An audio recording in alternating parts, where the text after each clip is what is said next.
Boa tarde a todos. Esta é a única Ampu em Prosa que está acontecendo às 3 horas da tarde. Então, eu queria agradecer demais às convidadas pela oportunidade de estar trabalhando aqui em nome da Ampu, no horário que, em geral, as pessoas estão fazendo suas tarefas. Se bem que agora, com a pandemia, está todo mundo trabalhando do período em que está acordada, né? Então, de todo modo, nós criamos uma série de lives chamado Ampu em Prosa. Foi um projeto, tem sido um projeto muito bem sucedido, com o apoio incomensurável do Marcos Biagi, da Mari, do Valdei, do Adalberto, do Benito, que participaram, né, em algum momento desse projeto. Hoje será o último dia dessa Ampu em Prosa. Nós vamos dar uma parada e vamos pensar as nossas próximas iniciativas em relação a essa política, né, de popularização, de disseminação do conhecimento produzido na academia, mas, sobretudo, para que as pessoas tenham um acesso mais de perto a intelectuais que quase nunca tem a conhecer, principalmente para um país de dimensão continental, né? Eu agradeço demais, antes de tudo, a minha amiga querida irmã Beatriz Olinto, que me ajudou a compor essa mesa, muito generosa, como sempre, muito compromissada com a instituição, ela que foi presidente da AMPU Paraná. Então, sem ela, eu talvez não conseguisse fechar a mesa, dada a magnitude dessa área, né, chamada História da Doença, História da Saúde. Ela tem uma importância que muitas vezes não lhe é devida, mas que atravessa vários campos, ela é muito interdisciplinar, etc. Então, gostaria muito de agradecer, em primeiro lugar, a Eliane Bertucci. Ela é doutora pela Universidade Estadual de Campinas, igual a mim, então nós temos alguma relação com isso, uma universidade que acho que fala muito sobre nós mesmos, né? Sobre a nossa construção enquanto historiador. É líder de um grupo, né, que trabalha com saúde e educação, né? Ela depois vai falar um pouco sobre a própria trajetória dela, mas eu queria muito... ela é uma das integrantes do GT História da Saúde e das Doenças. É interessante, né, que História da Saúde e das Doenças, que eu me lembro que eu fiz um curso com Ítalo Tronca, né? Aquele amor de pessoa, e eu fiquei especialista em lepra, eu que estudo conflito de terra. Ele me convenceu, né, a ler tudo sobre lepra, e me ajudou muito, inclusive, porque eu tinha parentes que tinham tido lepra quando eu era muito jovem. Para mim foi uma redescoberta do que é aquela doença e sua tragédia, né, enquanto uma experiência de dor, né, numa família, inclusive. Então, muito obrigada, né? Muito obrigada mesmo. A Rita de Cássia Marques, outra pessoa assim, que eu vou ter o maior prazer de escutar, da Universidade Federal de Minas Gerais, é doutora pela UF, então também tem alguma coisa a ver com as minhas casas, né? O bom de envelhecer, se é que tem alguma coisa boa para envelhecer, é que a gente vai falando de pessoas que tiveram trajetórias que, em algum momento, passaram por nossas vidas, mesmo que a gente não tenha conhecido, né? Então, eu fico muito feliz toda vez que eu falo, fez o estudo aqui, fez ali, eu já estive ali, eu já conversei com aquela pessoa. É uma sinergia possível, né, diante dessa pandemia.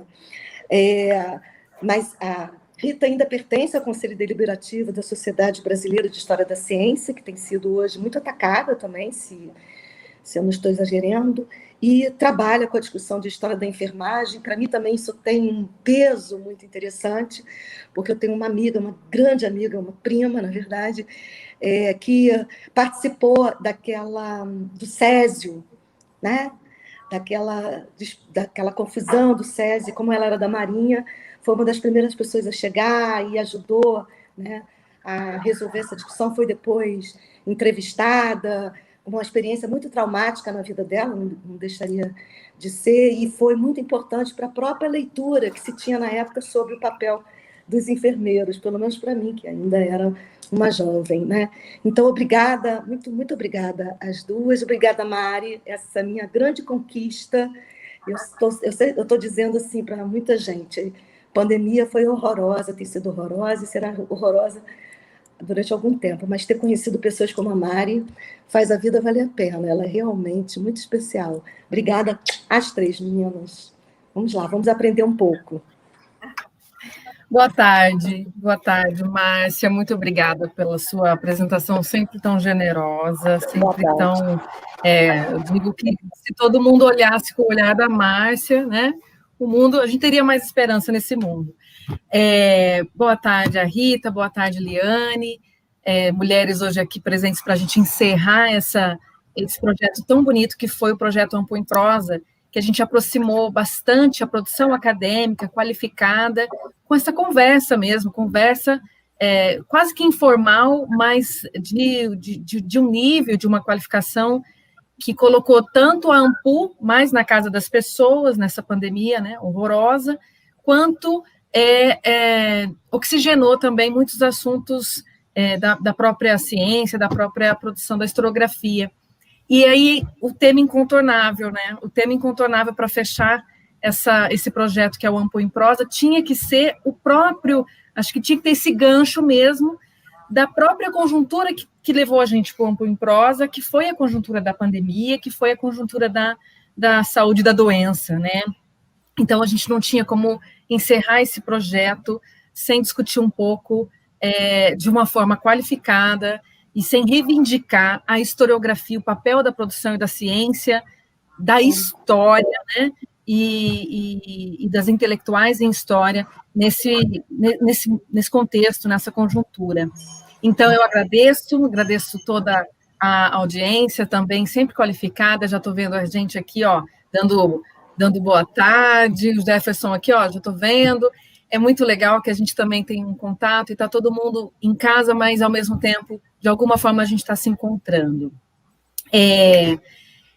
Sempre peço um minutinho para lembrar que a Ampu está em campanha de filiação e que as pessoas que estejam assistindo e que, porventura, vão assistir, já que as lives ficam aí nas nossas redes, nos nossos canais, que se filiem, que curtam o nosso canal, compartilhem as nossas lives, porque nesse momento, além de todo o cuidado e da defesa da ciência, também é que cada um de nós tenhamos as nossas associações por perto, que a gente esteja numa rede, que a gente esteja incluído também numa comunidade, porque é uma forma da gente se proteger, porque não é só uma doença, a gente não sofre só da doença biológica, a gente não sofre só de um vírus, a gente sofre, a pandemia também escancarou essas outras doenças nas quais a gente está submetido agora, como esse governo, como, enfim, o aumento da pobreza, o aumento da fome,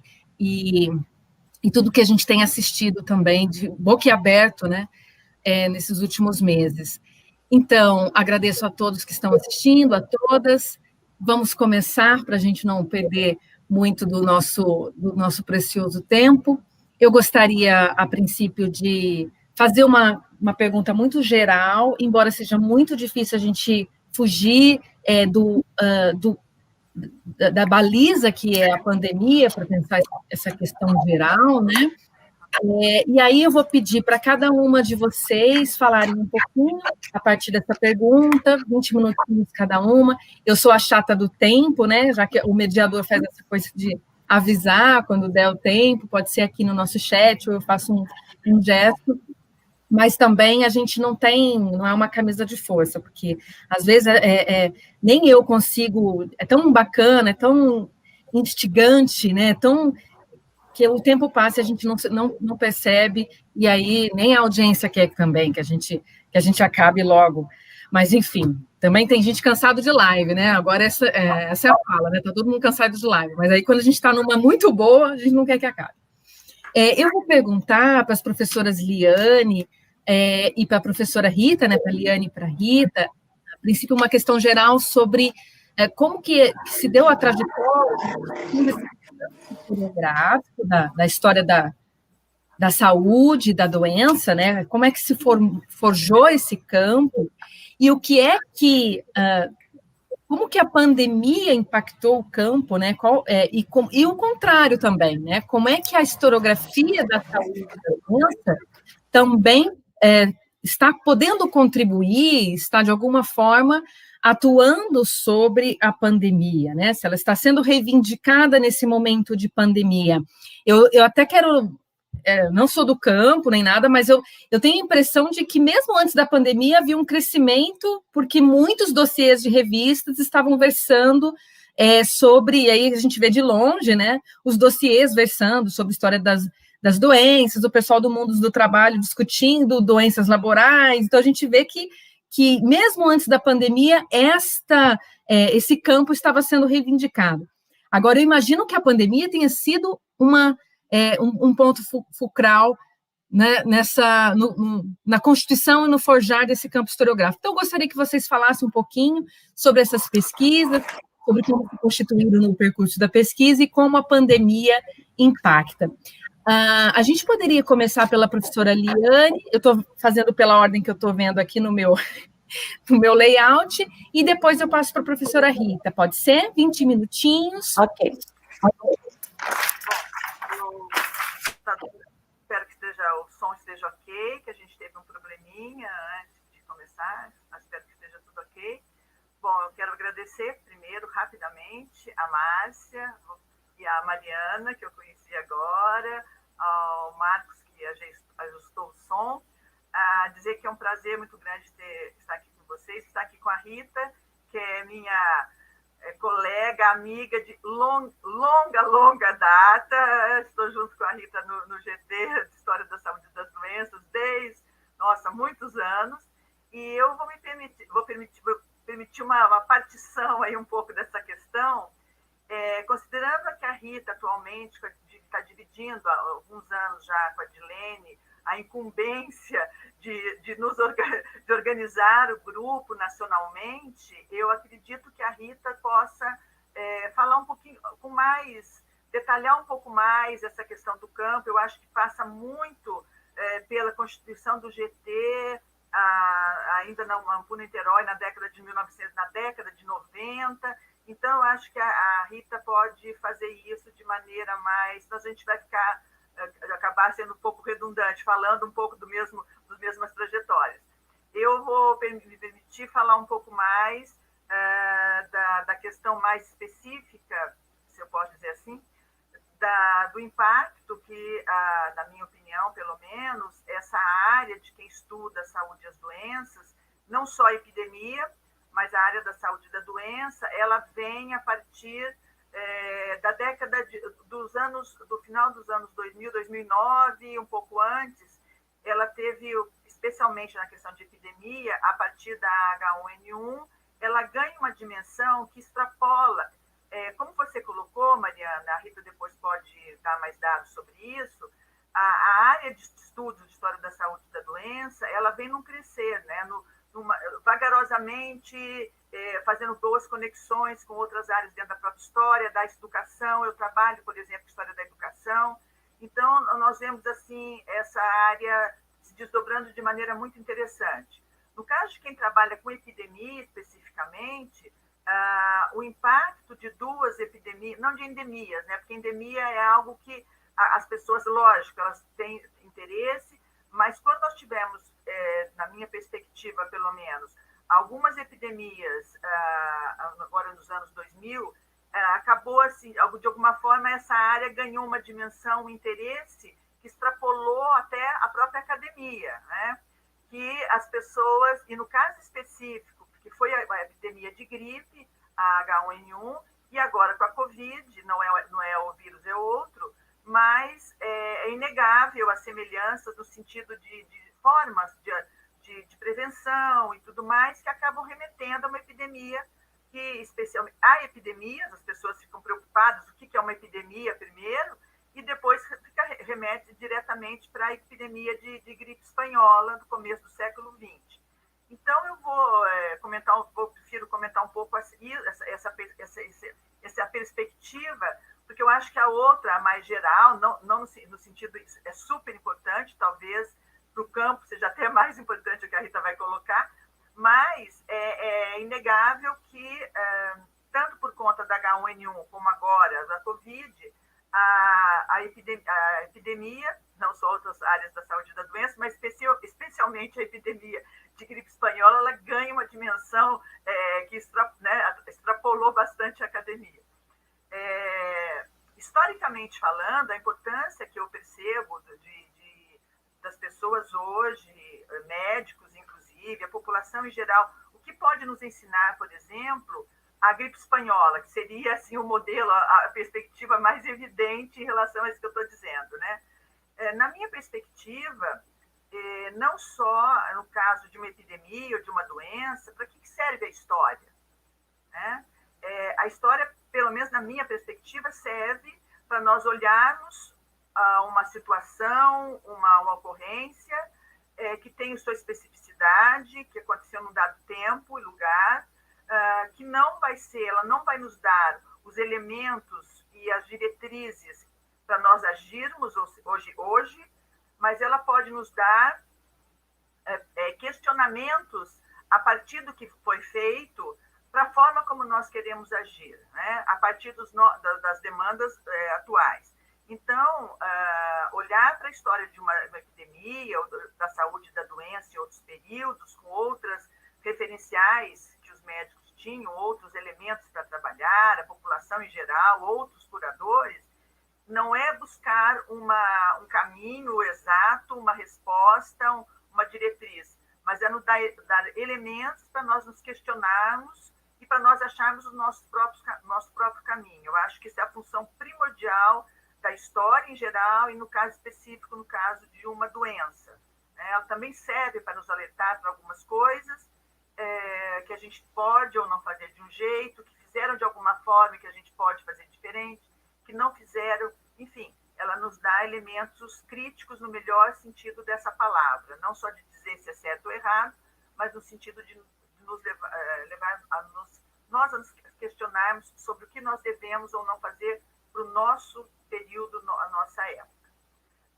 Eu não sei, o meu interesse, então, a minha perspectiva sobre a epidemia, esses estudos, o estudo da história da saúde e da doença, vai nessa diretriz, né, de pensar os estudos dessa forma. De maneira geral, sobre essa importância do estudo dessa área, especialmente no caso da epidemia, o que eu tenho nesse momento, essas primeiras palavras, é essa. Agora eu passo, então, para as considerações da Rita, mais sobre o campo mesmo, tá bom? Obrigada. Claro, e depois a gente volta. Perfeito, Liane, excelente. Ela já até organizou aqui a nossa fala, porque quando as pessoas trabalham, estou vendo, né? Ela trabalha junto com a Rita, ó. Esse ótimo. Rita, então, olá. Desliga para a gente a Constituição então, desse boa campo. tarde para todos. Oi. Olha, boa tarde a todos. Eu queria agradecer a Márcio, né, pelo contato inicial, Mariana agora. Sou filiada da AMPU há 500 anos, e então é um prazer estar aqui, né, por todos os motivos. Essa questão do campo, né, um pouco da minha trajetória, eu fiz história na Gerais, na UFMG. Eu formei na década de 87, por aí, na história, enquanto as coisas eram muito ainda em cima de muito da história política, né? O UFMG tem uma tradição grande na área da história política, e eu voltei na década de 90 para fazer mestrado, e aí já uma pegada maior com a história cultural. Trabalhei com movimento operário ligado à igreja, né, bem a cara dos anos 90 e da própria Fafiche. Só que, durante o mestrado, eu fui convidada para participar de uma pesquisa sobre a memória da bioquímica em Minas Gerais. Foi uma indicação de uma professora queridíssima minha, professora Maria Efigênia Lage, e ela me indicou para um professor da bioquímica. Eu sou muito atrevida, eu gosto de novidade. Então, assim, chegar até a bioquímica, eu nunca tive uma aula de bioquímica, né? Não tinha a menor ideia do que era isso. Mas é muito interessante essa coisa de que como a constituição desses campos precisa também de um pouco de gosto por essa novidade, senão você não constitui campo novo, né? E então eu fui trabalhar com a história da bioquímica. E aí você abre um campo de conhecimento absolutamente desconhecido, pelo simples fato de nunca ter tido aula de bioquímica. Então você tem que se apropriar de toda uma linguagem e de um campo de pesquisa que passa por outras fontes, né? Quer dizer, não é nos lugares onde tradicionalmente eu busquei fonte para movimento operário e igreja na década de 30 que eu vou encontrar material para a pesquisa que eu estou fazendo. Então, assim, eu entrei em contato com o Centro de Memória da Medicina, da Faculdade de Medicina da UFMG, que é um centro, né, de memória que tem muito documento, muito livro, as coisas que eu precisava, e a partir do momento que você começa a entrar em contato com outro acervo, aí o céu é o limite, né?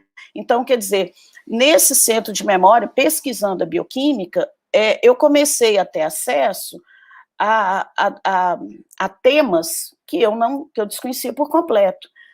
E eu ainda acho muito impressionante que a gente tivesse passado pelo curso de História todinho, e um ótimo curso de História, né, sem nunca ter ouvido falar de gripe espanhola. Quando eu cheguei na Faculdade de Medicina, que eu comecei a ver as coisas, os médicos têm essas discussões sobre doença, sobre, né, epidemia, eles têm lá. Os historiadores deles, que geralmente são os médicos aposentados, aquelas coisas, é outra dinâmica, né, mas eles deles. Então, a gripe espanhola, ela foi um susto que eu tomei, como historiadora, porque eu nunca tinha ouvido falar, e aí a gente vai falar que é 25 milhões de pessoas que morreram, 50 milhões de pessoas, assim, os números são, né, Liana estudou a gripe especificamente, e eu assustava com aquilo, falei assim, mas como que eu fiz um curso de História sem nunca ouvir falar disso, né? Como que eu estudei, por exemplo, a Primeira Guerra Mundial, e a gripe matou mais do que a Primeira Guerra. Então, aí eu comecei a ver que tinha muita coisa que valia a pena a gente pesquisar, né? E aí, assim, aquela coisa, as fontes eram médicas, a gente não domina muitas fontes médicas, aí você vai para os jornais, que é onde você tem ideia que pode ter alguma coisa, então, aí é necessário fazer o cruzamento daquilo que você está vendo, né, que está aparecendo na sua frente, aquilo que você sabe fazer, que é arquivo e etc. E fui atrás de gripe. Isso era para dar uma aula num curso de História da Medicina, eu precisei estudar, uma coisa que eu nunca tinha ouvido falar. Então, essa pesquisa da bioquímica, então, me levando para um lugar onde tinha outras fontes e outros temas, me aproximou, né, dessa questão de saúde e doença, né, que é uma temática que realmente não existia ainda na graduação. Então, essa conversa toda, né, isso me leva a pensar num doutorado que encaminhasse pela área da saúde, né, como na UFMG essa temática ainda não era uma temática palpitante, não tinha orientador para isso, aí que eu fui para a UF, tá, Márcia?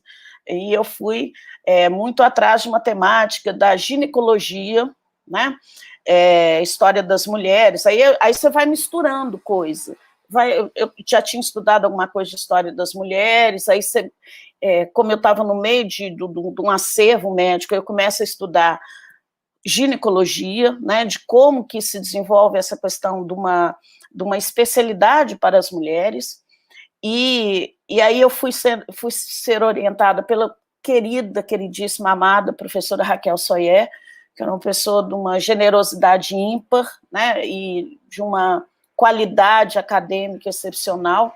Então, foi uma pessoa que era da área da história cultural, né, mas que abriu tudo, deixou fazer tudo, né? Raquel, uma pessoa que eu sempre vou dar glórias para ela, que ela é excepcional. E aí eu desenvolvi um trabalho sobre a ginecologia. Então, na UF, eu entro em contato com um grupo extraordinário, que é o grupo da Fiocruz. Né? Eu descobri essa casa de Oswaldo Cruz, né, uma parceira desde essa época, Adilene Raimundo Nascimento, médica, né? Médica e pesquisadora da casa de Oswaldo Cruz e dedicada à questão da história da doença. Então, nas conversas, tinha também a Ana Beatriz, né, a Bela, quer dizer, conhecer o povo da Fiocruz, né, da casa de Oswaldo Cruz, foi muito importante. E aí a gente começou a conversar, e a Dilene muito entusiasmada, e foi quando, na Ampu ainda de Niterói, né, que eu estava na UF, Ampu de Niterói, tudo bem, a gente começou a pensar nessa coisa de constituir o GT, de fazer encontros para a história das doenças, né? Nessas alturas eu já tinha estudado gripe espanhola, bócio endêmico, ancilostomias, uma série de outras doenças que brotaram da pesquisa da bioquímica, né? Então, assim, não é que agora eu vou estudar a história das doenças, não. A gente vai estudando e a coisa vai acontecendo, né? Então, primeiro foi constituído o GT da Ampu, né? Aliás, inicialmente a gente só participava da Ampu sem um GT específico, que era o tempo das comunicações, né? Comunicações coordenadas, uma coisa assim. Quando a Ampu começa a se organizar em GTs, a gente cria logo o GT de história, aí a gente pôs história da saúde das doenças, porque para ampliar mais, né, que a história das doenças era mais específica, aí começou a chamar a história da saúde das doenças. Em 2004, foi feito o primeiro colóquio de história das doenças no Rio de Janeiro. Também foi lançado, em 2004, o primeiro livro de história da saúde, uma história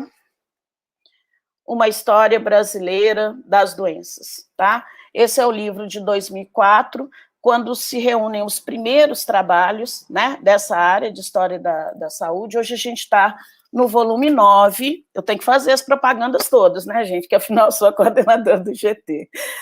A gente está no volume 9, né, uma história brasileira das doenças, então a gente já tem 9 livros, e esses livros sempre sempre como coletâneas, ou seja, o que está sendo produzido, né? A gente faz os encontros, os colóquios, já tem um tempo que a gente está fazendo os colóquios lá no Espírito Santo, Sebastião maravilhoso, professor lá da UFES, né? Abriu a UFES para a gente, e a gente tem feito os colóquios lá. Esse ano vai ser virtual, como sempre, né? Como sempre, não como todos os outros, mas a gente vai fazer o nosso, mais o encontro, né, do colóquio de história da saúde das doenças, e então a gente tem a participação na Ampu, tem a participação nesse colóquio, né, que tem acontecido no Espírito Santo, e a gente tem também um GT, um simpósio temático na Sociedade Brasileira de História da Ciência, né? Então, existem esses 3 fóruns que são contínuos, né? A gente nunca deixou de apresentar proposta para simpósio, tanto na Ampu quanto na Sociedade de História da Ciência, e com isso a gente vai conseguindo um público cativo. É por isso que eu conheço a Liane há tanto tempo, né? Porque a gente vai fazendo os encontros e as pessoas elas já sabem que tem aquele lugar, né, para falar. Já sabe que tem aquele... Então, assim, quando não vai, manda aluno, né? Já teve os alunos da Liane que foi, meus alunos vão, os alunos da Dilene vão. Então, essa coisa essa constituição do campo, né? Esse lugar onde as pessoas podem se encontrar e falar daquele tema, e trocar a bibliografia, né? Publicar, né? Publicar, isso é muito importante, que a gente mostre o que está fazendo, né? Isso é super importante para dar relevo para isso.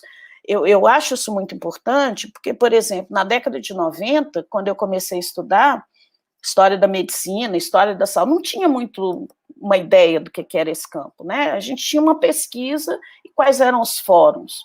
Então, eu fiz muitas apresentações no Congresso Brasileiro de História da Medicina, que era um espaço. Eu não sei se Liane participou dos congressos de História da Medicina. Então, a gente ia para congresso de História da Medicina. Nos congressos de História não tinha espaço para a gente, né? A gente ia para o congresso de História da Medicina, Saúde Coletiva, não tivesse. Até que você começa a ver que tem gente que está estudando isso, né? Então, se as pessoas estão estudando isso, a gente anima, né? Então, vamos juntar essas pessoas. E o fato de juntar as pessoas, de começar a trabalhar em conjunto, também vai ampliando, né? Muitos alunos que eram graduação, hoje já são doutores, já têm doutorando, já têm orientandos, e eles continuam participando dos nossos eventos, né? Então, eu acho que essa é uma trajetória de final estou falando da minha parte, né? Se a Edilene estivesse aqui, a Edilene ia falar de uma constituição muito mais ampla, porque a Edilene é médica, e na medicina isso sempre foi uma discussão deles, né? E da própria casa de Oswaldo Cruz, é um pessoal que tem, né, um lastro nisso, desde a década de 80, final da década de 80, 90, mas essa coisa AMPU, né, já que a gente aqui é um encontro de AMPU, na AMPU isso é algo que acontece no início dos anos 2000, finalzinho, principalmente nos anos 2000, com a constituição do GT, e hoje a gente tem o GT nacional e tem os GTs estaduais, tem Minas, tem no Rio de Janeiro, óbvio, Rio Grande do Sul, Ceará, Goiás, né? A gente tem os núcleos regionais que também oferecem essa possibilidade nos encontros regionais de encontrar as pessoas que trabalham com a história da saúde e da doença.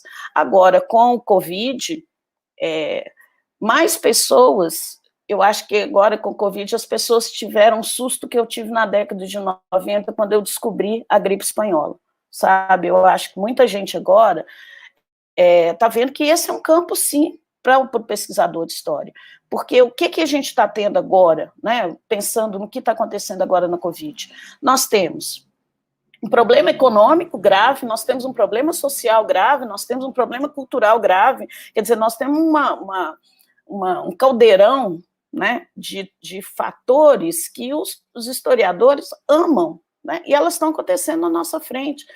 E eu acho que é muito interessante também, porque no rastro, né, a gente está crescendo no rastro, o pessoal do História do Tempo Presente está crescendo no nosso rastro, que está tendo um encontro com os pesquisadores da história do tempo presente, porque tem que estudar agora, né? A gente fez um artigo, eu e a Anne, que é a minha parceira, mais fiel do que a Liane, né? Tem que falar na Anne.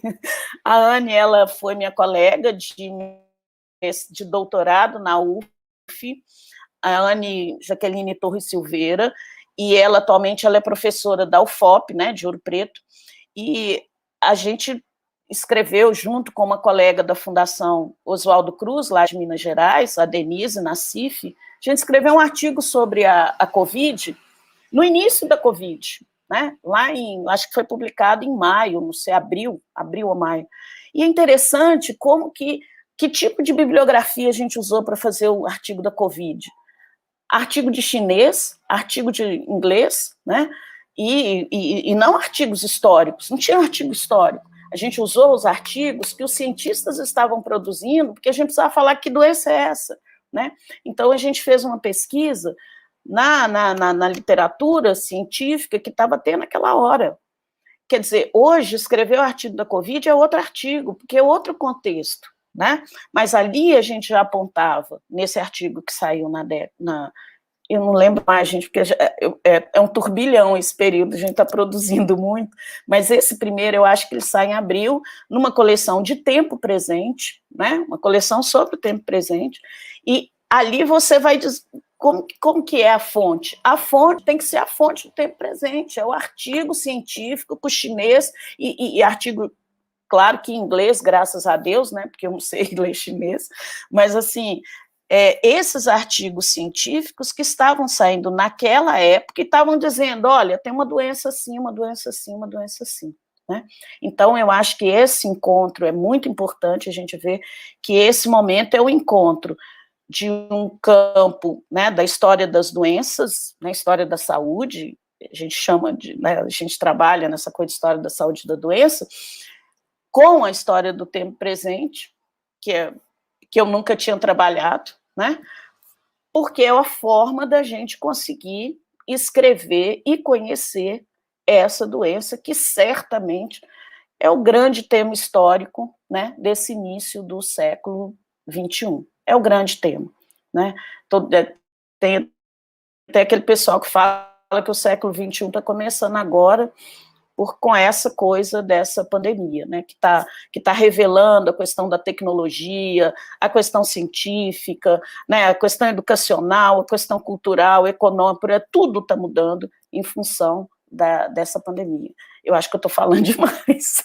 Mariana me controla, que eu sou faladeira. Mas eu acho que essa é uma questão interessante, é algo, né, que nós, da história das doenças, estamos dominando, né, ou tentando dominar nesse momento, o arsenal da história do tempo presente para dar conta da pandemia, porque que é um tema histórico, a gente não tem dúvida nenhuma. Igual eu não tive quando eu soube da gripe espanhola, lá na década de 90. Pronto, senão eu não paro, Mariana.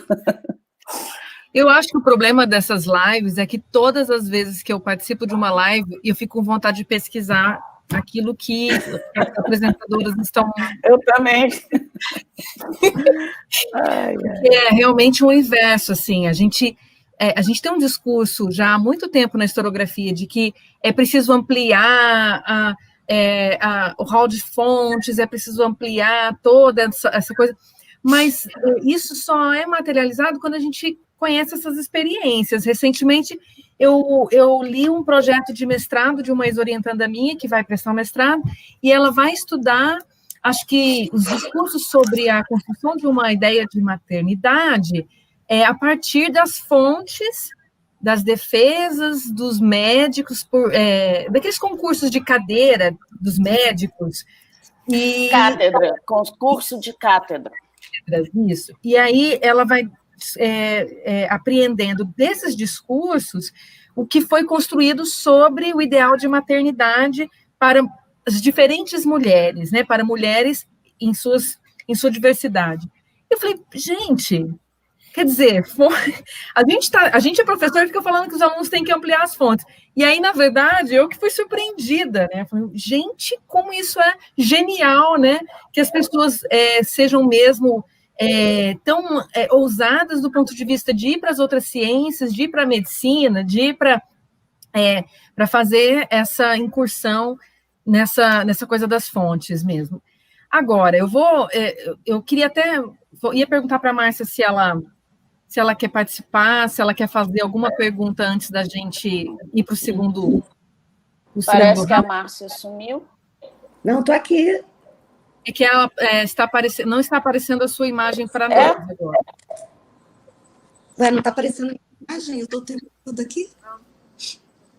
Mas você está... Isso. Ah, tá. Ok. Foi o Marcos que me tirou. Ele queria que eu almoçasse, mas eu não aguentei e fiquei aqui o tempo todo, entendeu? Vamos lá. Quer fazer alguma pergunta para elas, Márcia? Não. Ok. Eu estou muito sensível com as falas de vocês, e a Liane, principalmente quando ela fala que essa coisa tão primordial que é pensar o papel da história, para que serve a história, né? Acho que isso a gente precisa ter essa sensibilidade mesmo em toda a nossa abordagem. Então, eu queria provocar isso, a princípio, na Liane, assim, como que a sua expertise na gripe, na epidemia, como é que esse conhecimento te ajuda a pensar a pandemia da Covid hoje? Assim, não necessariamente só no campo da doença, mas do comportamento social, o que é que a sua pesquisa, o que é que a sua trajetória de conhecimento dessa área te contribui para a gente pensar o cenário que a gente vive hoje, Liane? Vou te dar mais uns minutinhos, então. Bom, eu fazendo um caminho, eu pensei um pouco em fazer o que a Rita fez, não falei um pouco, não exatamente o que ela colocou, é claro, mas um pouco da trajetória de como cheguei a pesquisa. Por que eu comecei a trabalhar com saúde? Eu acho isso importante, depois ouvindo a Rita falar, que ela, não que ela disse do GT especificamente, mas como é interessante as trajetórias que nos levaram que me interessou sobre saúde e doença. Eu tive uma trajetória nesse aspecto um pouco diferente, né? Já desde a minha iniciação científica, eu acabei começando a me envolver com o tema da saúde e da doença, mesmo começando lá na Unicamp, no caso, que eu estudei, fiz graduação, depois mestrado e doutorado, com a questão do movimento operário, mas já era a questão da saúde, como os militantes operários viam a saúde. Então, isso aí já foi algo que veio, né? E já tive o meu primeiro contato, entre aspas, com a gripe espanhola no mestrado, muito pontualmente, que é um período em que os jornais operários de São Paulo param de circular durante um período, mas que eu consegui algumas informações em revistas e tal. E eu achei muito interessante a forma como a Rita acabou abordando para chegar no GT, porque é interessante como os caminhos também são diferentes e nós acabamos nos encontrando. E como os temas históricos também têm história, né? Tem temas que vão e vêm, isso faz parte, nós estamos na história, né? Não estamos fora dela. Então, a gente está acabando vivendo um período em que o alargamento das possibilidades de fontes, que é o que você um pouquinho falou, né, Mariana? Não que não existisse antes, mas a forma de abordar algumas fontes muda. E, além disso, a gente tem, com os análises, com a terceira geração, com a nova história, um alargamento muito grande dessas possibilidades de fontes e de temáticas, né? É quando o corpo entra como tema, a saúde e a doença entram como tema para historiador de maneira mais evidente. Não que antes não tinham aqueles... Então, tudo isso ajudou a pedir tanto a minha trajetória quanto a da Rita, né? Cada uma do seu jeito, eu não precisei sair, quer dizer, eu fiz todo o meu trabalho a partir do que eu tinha começado lá na iniciação dentro da Unicamp, na perspectiva da história da Unicamp, que tem pontos de contato grandes com a da UFMG, mas tem algumas coisas que podem ter sido um pouco diferentes, pelo que a Rita comentou, que ela acabou indo lá para a bioquímica, acabou indo por outro lado, né? E eu não, eu acabei dentro do que eu fazia, foi um desdobramento em função disso, né? A Unicamp, no período que eu fiz, a gente estava até conversando antes de começarmos a gravação, eu e a Márcia, lembrando o Vitor Tronca, que não foi meu orientador, mas é uma pessoa que teve um interesse por essa área da doença já no final da década de 80, meados da década de 80 e 90, foi quando eu estava no mestrado, e aí depois tem o trabalho do Sidney Chalub, da Maria Clementina Pereira Cunha, que foi minha orientadora no mestrado e doutorado. Então, a gente tem uma série de elementos aí, de pessoas trabalhando, que acho que ajudaram a sedimentar um pouco essa área, né? E que vai crescendo à medida que os temas da própria historiografia vão se desdobrando, né? Tanto que a gente acaba tendo um pezinho, né? Vai de um lado, vai para a história da ciência, um pouco às vezes, aí eu vou para o mundo do trabalho algumas vezes, enfim, por conta dessas interfaces, isso é fundamental. Outra coisa, como a Rita falou, a questão de contatos com outras áreas mesmo, né? Com a própria medicina, com outras áreas, é bem interessante. Então, tudo isso que eu carrego, né, de formação, e que eu carrego ainda, faz com que eu entenda, né, nesse momento, o que uma experiência, o que o estudo sobre a gripe espanhola ou outra epidemia até pode ajudar a gente a pensar. No caso, que me dá elementos, como a historiadora pode dar elementos para mim como cidadã, porque eu acho que não é questão de neutralidade, não é isso. É uma questão de compromisso com o que você está trabalhando e estudando. Então, eu acho que tem uma diferença que às vezes as pessoas, né, misturam. Mas o conhecimento meu, que eu consegui, né, da perspectiva que eu olhei a gripe, com as perguntas que eu fiz para o material que eu tinha, que uma pessoa que tenha outras perguntas para esse material vai conseguir outras abordagens, outros dados aí fundamentais, né? O que me leva a entender, por exemplo, perceber, né? Primeiro, a grande dificuldade de lidar com algo que foge do que a gente acha que conhece. Parece algo muito simples, muito óbvio, mas é quando está no nível da possibilidade. Quando isso vira realidade, é outra coisa, porque foi um pouco o que aconteceu com a gripe. E a Rita também viu um pouco a gripe, sabe disso, né? Que é algo que o quão impactante você ter uma doença que tem uma perspectiva que todo mundo tem todo ano, e de repente ela começa a matar desbragadamente. Então é algo apavorante, né? E é interessante que a Rita tocou muito bem como essa pandemia ela ficou na memória coletiva esquecida, né? E é uma coisa internacional isso, né? Não é uma coisa local e tal.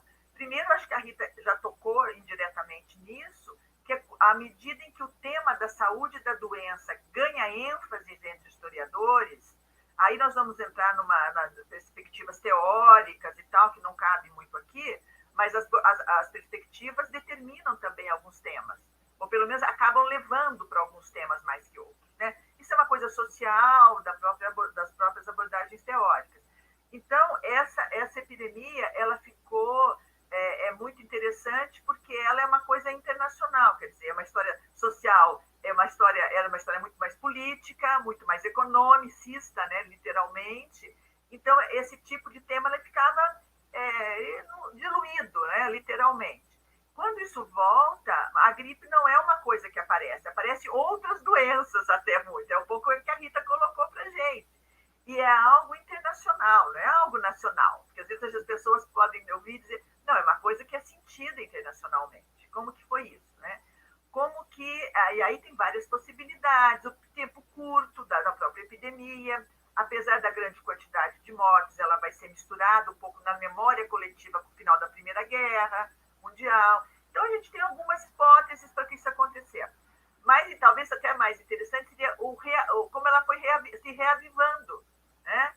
E aí é muito interessante, eu pensando agora, né, um pouco do meu lado historiador, o que a gripe também pode me trazer, e a própria Covid, que é uma realidade que a gente vê nas teorias de história e a gente está vivendo, pelo menos eu, tá? Quando autores como o Mike Bloch, esses grandes historiadores da escola francesa e outros também, o Mike Bloch diz que a história não é uma coisa do passado, no sentido que ela é motivada por questões do presente, né? Não que eu vá pegar e ir atrás para resolver as minhas questões, mas ela me empurra para algumas coisas, né? Que é uma escolha tanto pessoal como social. Então, eu acho que aqui que a gente está vivendo da Covid é bem isso, né? Desde 2009. O que motivou, o que foi motivando? São demandas do presente que faz o historiador, as pessoas se interessarem pelo passado, para poder tentar ter elementos para entender, para discutir, para agir no presente.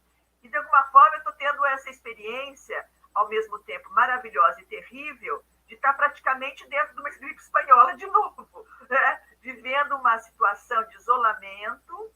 Então, para mim, eu tenho algumas camadas de impacto com essa epidemia da Covid agora. Um é esse impacto da historiadora que trabalhou com uma epidemia de maneira muito assim, detalhada, porque me interessou, fiz um doutorado sobre isso, né? No primeiro momento que tinha gente que falava, você está maluca? Uma epidemia de 2, 3 meses, isso aí não vai dar nenhuma tese, sabe? Esse tipo de coisa. E com a maior das boas intenções, porque a gripe é fugidia. Quem já tocou nisso, a gente não acha, né? Coisas, elementos. Então, foi uma coisa assim de garimpar, de inferir e tudo mais. Tinha pouca coisa escrita, de historiador, ou da área de humanas, né? Da área social, tinha médicos que tinham escrito sobre gripe, mas era pouco.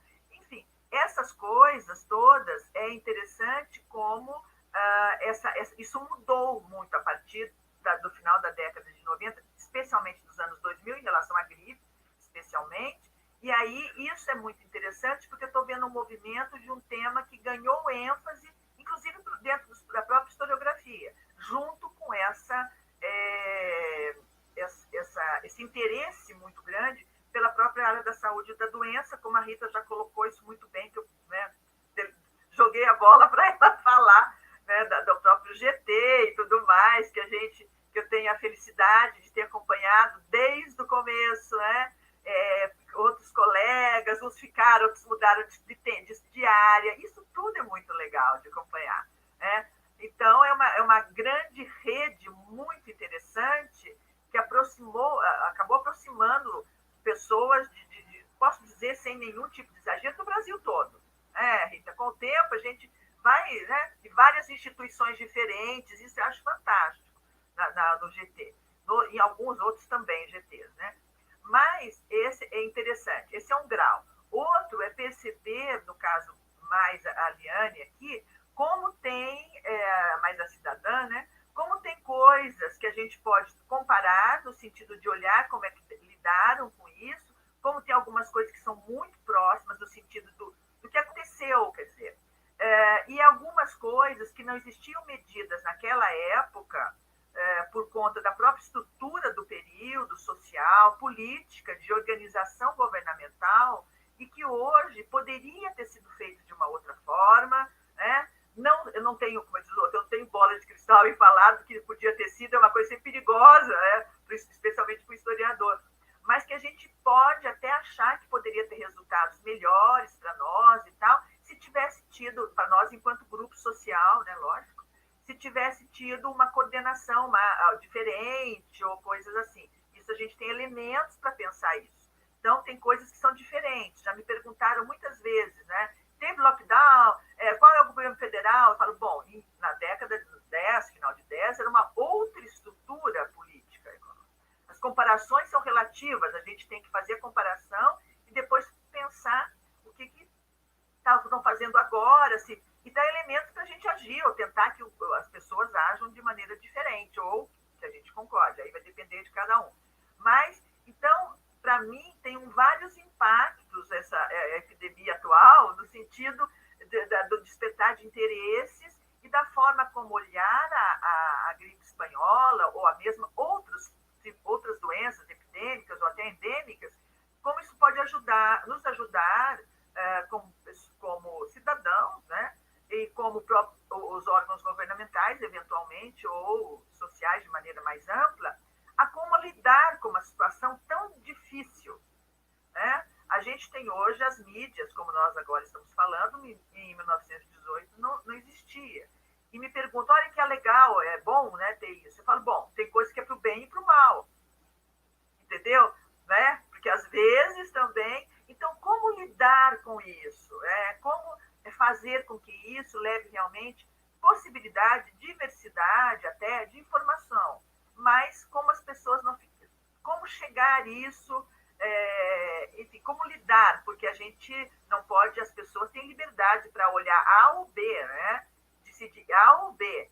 Então, isso é algo que é um aprendizado para todos nós, e acho que a gripe o período dá elementos, desde que a gente veja na minha opinião, dessa maneira. Lidaram dessa forma, era assim. Não fazer comparações muito aligeiradas, mas que dá elementos para nós pensarmos os caminhos, o que podia, o que não podia, ou deu até agora, pelo menos.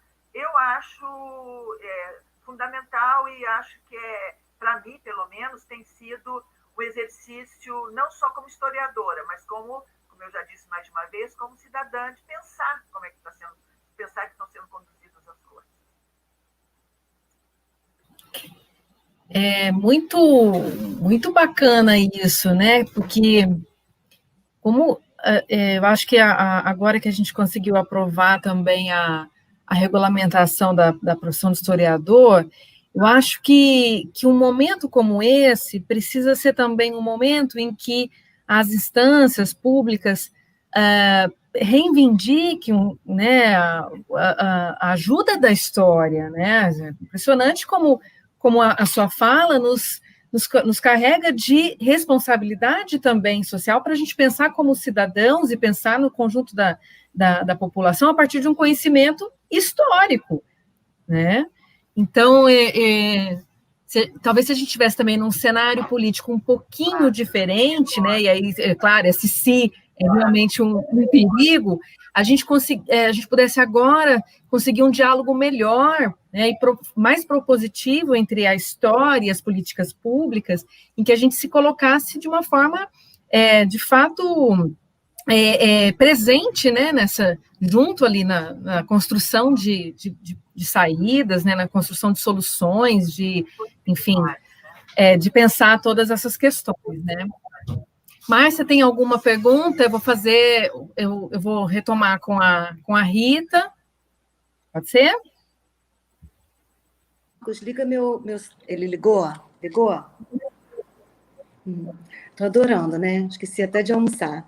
Porque, na verdade, a discussão sobre essa temática só me leva a duas conclusões, né? Primeira, que eu sempre digo que eu tenho uma vida em 5 temas, e cada vez que eu faço uma live, aumenta a quantidade de temas que eu gostaria de estudar.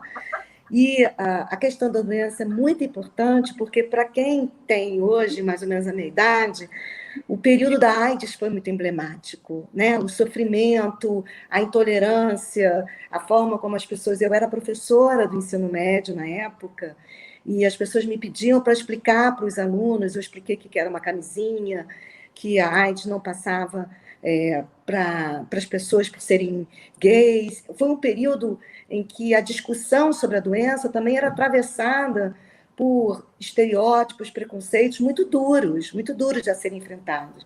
E eu acho que, de certa forma, a pandemia hoje também desnuda de forma indiscutível a desigualdade e da recriação de preconceitos ainda mais difíceis de serem superados, principalmente quando você pensa na pandemia em sua relação com a pobreza, né? Quem é que está conseguindo sobreviver a essa pandemia? Quem está na frente, na linha de frente? Eu acabei de perder um amigo negro, né, de pandemia, por causa do Covid. Quer dizer, também tem uma discussão que é das oportunidades muito distintas do acesso à saúde, apesar do SUS ser hoje uma referência, graças a Deus, né?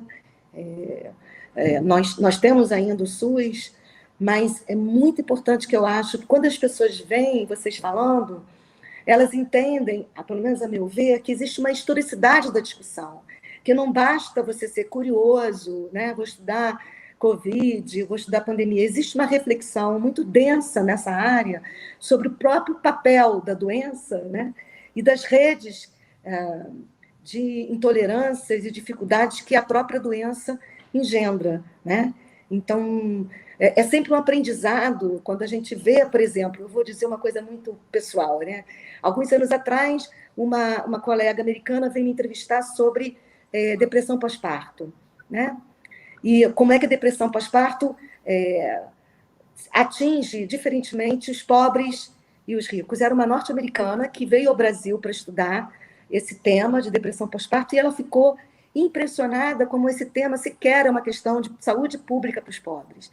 E para quem já passou por alguma coisa parecida de depressão pós-parto, sabe que é um momento muito trágico, muito difícil, muito importante para ser falado para as mulheres, né? Então, por que a gente também não consegue fazer com que determinadas temáticas, que são quase que exclusivas dessa história do gênero, dessa participação feminina no mundo, desde que as pessoas querem obrigar as mulheres a ter filhos, porque acham que elas só podem ser felizes tendo filhos, e achar que ser filho é vivenciar a novela das 9, onde está tudo maravilhoso, onde está tudo perfeito, né? Como eu digo para minhas amigas, a gente imagina, né, que a mulher está linda, maquiada, e não é nada disso. Então, eu acho que a história da doença, ela cada vez mais, ela nos coloca em face à finitude. Ela é mais do que a discussão da história da morte, que é um grupo muito importante, né? Mas ela e eu gosto da ideia da história da saúde e da história da doença, porque não são duas coisas separadas, né? Nós somos um ser finito e vivemos o tempo todo com saúdes e doenças. Então, eu fico muito feliz em saber, né, que essa discussão pode aparecer como uma discussão que é merecedora de análise. Todas essas discussões que atravessam o feminino, a desigualdade de gêneros, a desigualdade social, etc. Então, as mulheres falando sempre faz diferença, né? É isso. Eu, assim, acho que a gente está com 1 hora exatamente de live, mas eu acho que a gente ainda tem muito o que conversar, né?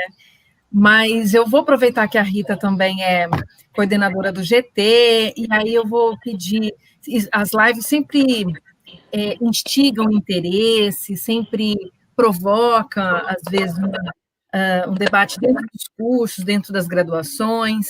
Então, eu gostaria que a Rita falasse um pouquinho dos desafios desse campo, e falasse um pouquinho também, já pensando nos nossos graduandos e pós-graduandos, onde é que se estuda a história da saúde da criança, quais são os acervos, as fontes, onde é que vocês estão, onde é que vocês podem ser encontradas, e, enfim, também programas que acolhem esses objetos, esses sujeitos. Então, falar um pouquinho dessa promissora, né? Acho que depois da pandemia vai ser, infelizmente, para o mal e para o bem, eu acho que vai bombar, né, o tema. Então, Rita, fala um pouquinho para a gente sobre os desafios e onde é que vocês estão para receber os interessados.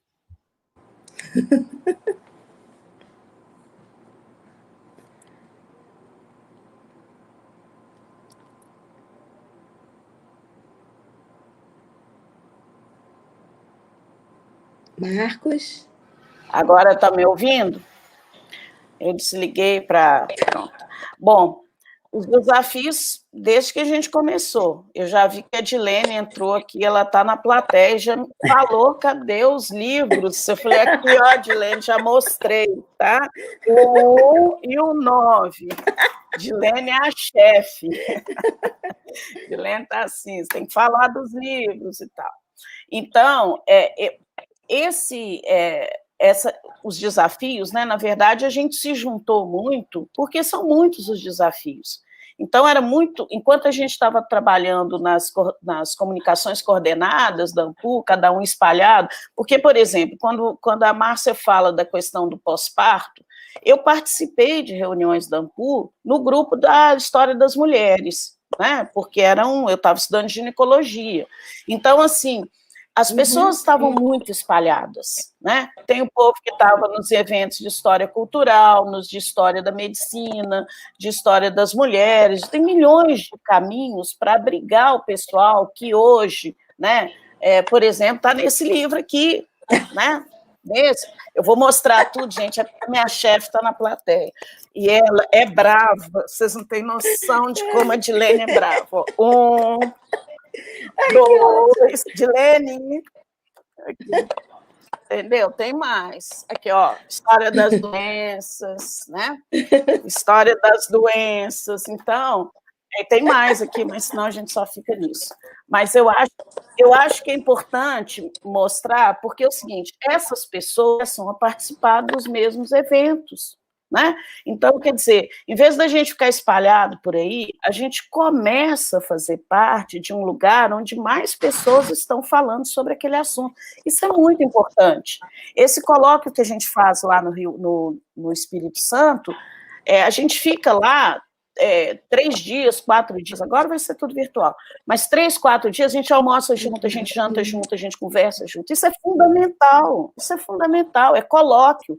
Então, assim, a gente fica no mesmo hotel, né, um evento não é grande, mas fica todo mundo ali, então a gente vai acompanhando, a gente vai vendo, a gente vai sabendo, então as pessoas vão se conhecendo, isso é muito importante, eu me senti assim, eu acho que as pessoas que vão nesses eventos, elas se sentem muito acolhidas, né? Porque, e ali, a gente tem um grande número de historiadores, mas a gente não tem só historiadores, a gente tem gente que é da medicina, tem gente que vem da fisioterapia, de não sei o que, elas vêm da comunicação, né? Ou seja, se a pessoa não é da história, mas ela está com um tema histórico na mão. Onde que ela vai? Como é que ela faz? Né? Então, a gente acaba abrigando um grupo de pessoas, né? Quando a Liane falou do Ítalo Tronca, eu acho que isso é interessante, porque não só a gente abriga essas pessoas que estão vindo de outras formações, como a gente também frequenta eventos de outras formações. Eu me lembro de ver Ítalo Tronca na SBPC, né? Que é um evento que tem químico, físico, biólogo, etc. Então, você começa a procurar, eu ia no evento igual a SBPC, e procurava no programa da SBPC o que podia me interessar enquanto historiadora. Então, você encontra o Ítalo Tronca lá, e aí você vai fazendo uma rede, né, de pessoas que têm um interesse, e que aí eu me lembro que eu fui no evento História da Ciência, eu perguntei para a Ana Maria Gutfaber, que é uma pessoa importante, né, na área da História da Ciência, falei, como que um historiador pode fazer História da Ciência, se a gente não é cientista? Né, porque até então a História da Ciência era cheia de físico, químico, biólogo, blá. Aí ela falou assim, as dificuldades que você tem são as mesmas deles, eles não sabem história, você não sabe ciência. Então, é isso. Então, é um campo que não dá para você encastelar, porque se você encastelar, você não vai a lugar nenhum, você precisa conhecer coisas fora, né? Quer dizer, eu acho que tem um livro que é fundamental, agora já perdi com o negócio de mostrar tudo, que é o livro do Jacques Legoff, né? Eu acho que esse aqui, ó, Jacques Legoff, que é o cara, né, da nova história, então não sei se está dando reflexo, está dando reflexo. Eu nunca acerto, gente. Esse livro chama As Doenças Têm História. Ele é da década de 80. Quer dizer, a gente lia muito Jacques Legoff, né, Revel, aquele pessoal todo. Mas quando você descobre que Jacques Legoff tem um livro que chama As Doenças Têm História, a gente anima, porque é um negócio, o historiador meio que dando uma chancela para a gente. Olha, pode ir, pode ir. É histórico. Estudar a doença é histórico. Né? Então, eu acho isso muito importante, que à medida que a gente vai procurando, que vai entrando e que vai conversando com as pessoas, a gente vai partilhando essas coisas. Né?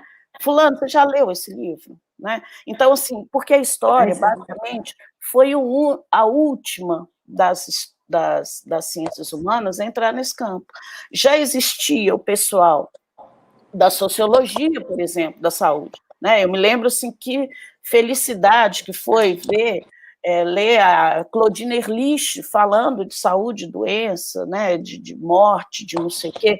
Quer dizer, eram temas que ainda não estavam na história, mas estavam muito pertinho, estavam na sociologia.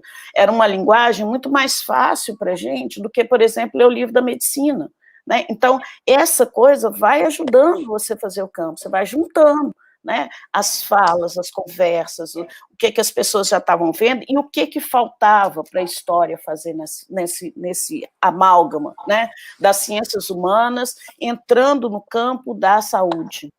E tem também uma coisa que é absolutamente da minha trajetória, porque eu sou professora da escola de enfermagem, né, que eu acho que é uma outra informação fundamental, porque eu lido com as pessoas que são do campo da saúde. Né? Então, o meu olhar de historiadora é em cima de uma prática cotidiana da saúde. Então, elas estudam desde o primeiro período essa coisa que eu nunca tive aula de bioquímica, elas têm aula de bioquímica, elas têm aula de anatomia, elas têm aula de histologia, elas têm aula de tudo isso, que a gente acaba só estudando, né? Precisa estudar alguma coisa para dar conta do tema e do problema que a gente tem. Tem uma outra coisa que eu acho importante, que é a questão das fontes. Né? Por exemplo, a fonte tem uma fonte riquíssima na medicina, que são os prontuários médicos. Só que os prontuários médicos, eles não têm a atenção do historiador, ou seja, eles são tratados como documentos médicos. É muito difícil ter acesso aos prontuários.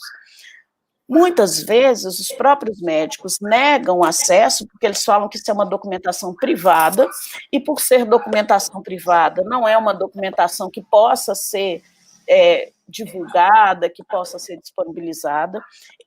Eles preferem julgar fora, né? E a gente vê muito disso, vai fazer pesquisa em Santa Casa, cadê os prontuários? Não existem mais. À medida que eles vão precisando de espaço, né, uma Santa Casa de Misericórdia, que tem 500 dramas para serem resolvidos, documentação é um assunto que se resolve com a exclusão, né? Se joga fora. Eu preciso de espaço, eu preciso de mais uma sala, tem uma sala cheia de documentos, vamos resolver isso, né? Então, essa coisa, por exemplo, a história oral, né? Eu sempre assusto lá na enfermagem com a questão da história oral, eles né, estão animados, fazendo história oral e tal, mas a história oral com sigilo de quem é o personagem, porque na área da saúde, a questão do sigilo é muito sério, você não pode divulgar coisas sobre o paciente. Então, eu falo assim, gente, mas a pessoa não é só o paciente, ele é um personagem histórico, né?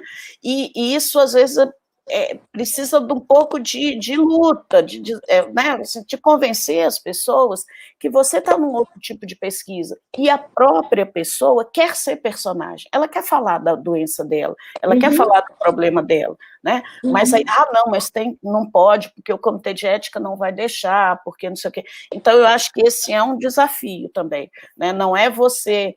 existem características na área da saúde que dificultam um pouco o trabalho do historiador, né? Mas não impossibilita, que fique isso bem claro, né? Existem formas, e agora, inclusive, tem sumiu, tem um comitê de ética que considera a pesquisa na área de ciências humanas, então, nessa legislação, que eu acho que é 466, não, 500 e... Ai, gente, sumiu o número, 500 e qualquer coisa, 466 da saúde. E que existe na própria lei, já dá essas informações, como é fazer uma pesquisa na área de humanas, uma pesquisa, né, de ciências humanas na área da saúde. Então, eu acho que isso tudo é conquista, tá? Quando a gente começa lá atrás, não tinha, não. Isso é coisa recente. Então, você sempre tem que ficar explicando que tipo de pesquisa é que você está fazendo. Bom, essa é um desafio.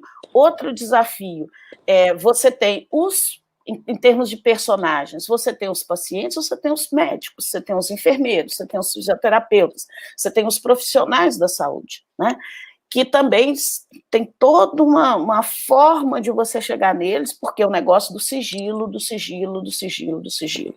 Então, eu acho que isso é uma informação também que a gente tem que tentar cercar pela documentação, que é da história, tem que tentar pelo jornal, tem que tentar pelo documento mesmo oficial, o que tem na Secretaria de Saúde, o que tem, né, porque o que tem na legislação, porque isso vai te dando respaldo para esse silêncio, tanto dos personagens que às vezes não falam, porque não é dessa área ficar falando enquanto Zé, Maria e João, né? Eles falam assim, o entrevistado 1, entrevistado 2, entrevistado 3, que é a forma de se fazer a pesquisa na área da saúde.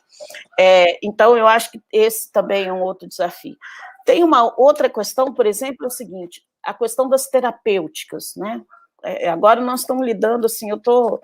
essa coisa que a Eliane falou, né? Como é viver uma epidemia, sendo que a gente estudou epidemia, estudou doença. Assim, aquelas coisas que a gente via no jornal de 1918 nos prepararam, mas a gente ainda assusta com os fenômenos, por exemplo, da ivermectina, da cloroquina, do não sei o que, quer dizer, do piolho, remédio para piolho, remédio para não sei o que. Mas isso está lá em 1918, isso está lá em outras coisas, ou seja, tem uns jornais, quando eu estudei a gripe, aí falava o seguinte, as primeiras notícias eram sempre os médicos dando informações, olha, faça isso, tome isso, não sei o quê. Lá para o final quase no segundo mês, aí já começa assim, aí eu me lembro que isso me causou um espanto na época, eu vi uma notícia em que tinha umas receitas usando casca de árvore, né? Se fizer um chá da casca, no mesmo jornal que tinha dado espaço para o médico falar da farmácia, do médico, porque a pandemia é uma subversão total, gente, não tem jeito, a pessoa está... eu fui no dia 14 de março, eu fui numa aula de culinária, Saí da aula de culinária, eu fui para um concerto, né? Então, assim, isso tudo num sábado, no mesmo dia, no dia 14 de março. No dia 18 de março, fechou a universidade, acabou a minha vida, não tem mais aula de culinária, não tem mais concerto, tem nada, tem lives.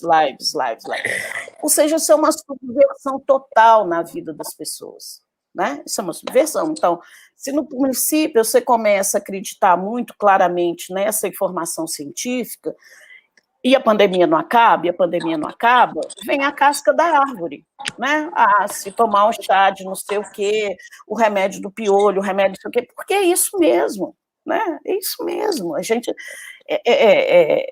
nós vamos viver com isso e isso não vai acabar depois dessa pandemia. É do humano. O que eu posso fazer, né?